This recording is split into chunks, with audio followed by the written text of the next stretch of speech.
Ajá. Sí, listo.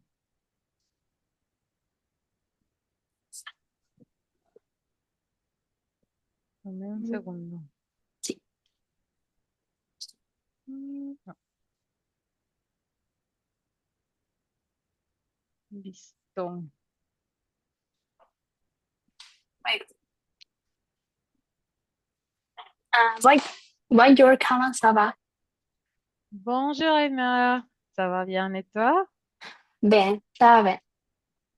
J'ai beaucoup de travail maintenant, mais euh, j'ai l'opportunité de parler avec toi et bon, donc je vais faire ça maintenant. A ver, te empiezo con las preguntas. Oui. Pour vous, le plus difficile quand on apprend une langue comme le français, c'est quoi? D'abord, je crois que c'est la prononciation, c'est le plus difficile dans les français parce qu'on a le E qu'on prononce comme E Mhm. et en espagnol c'est E, la 1 en français qui c'est A. Donc aussi tu as des voyelles qui sont ensemble comme le et E, euh, A, O, A, U.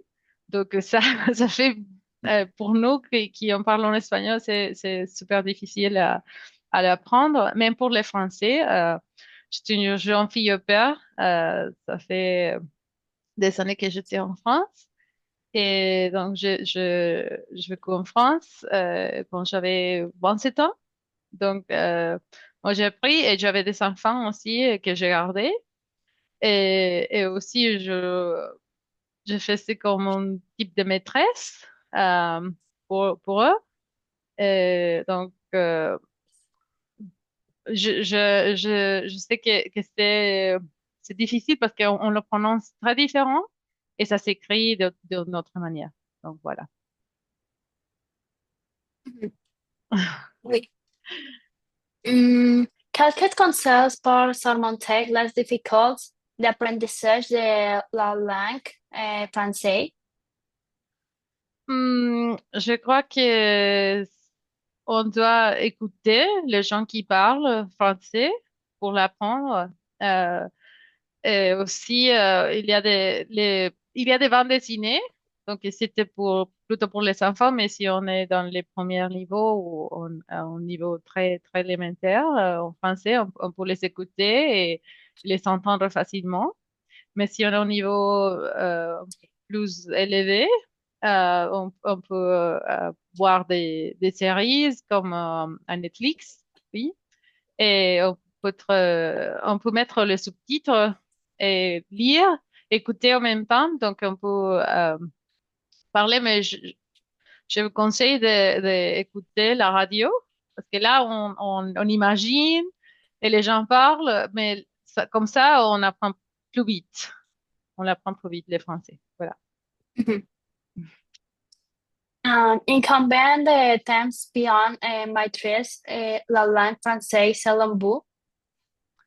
Je crois qu'on doit habiter là-bas. Donc, si tu veux poursuivre d'apprendre le français, tu dois habiter en France.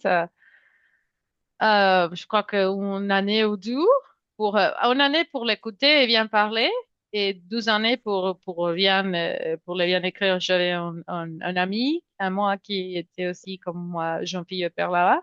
Elle parlait super bien, mais quand elle est bon, c'était les grammaires. Pour elle, c'était plutôt difficile parce qu'elle n'a jamais eu les grammaires à l'école. Donc, quand on était là, pour elle, c'était super difficile de l'apprendre.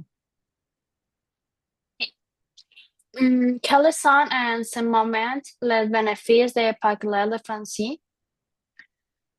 Bon, c'est joli quand on rencontre quelqu'un qui est français ou qui parle la langue française parce qu'il y a beaucoup de pays dans l'Afrique du Nord, par exemple, qui parlent le français ou dans l'Afrique tout en général, il y a des francophones et on peut parler avec eux ou avec les Français ou même les Québécois qui habitent au Canada, ils parlent français aussi. mais surtout parce que ça force le cerveau et on peut penser plus vite et on peut apprendre beaucoup de langues. Moi, je parle anglais aussi, je suis bilingue, je peux parler espagnol, anglais aussi et le français. Et on peut aussi apprendre des autres langues comme l'italien ou des langues romances qui sont plus faciles pour nous. Donc, ça va vite avec des autres langues. Pues muy bien, ya, eso es todo. Muy bien. Muchas gracias. Ay, pues de qué, espero que te sirva para la escuela.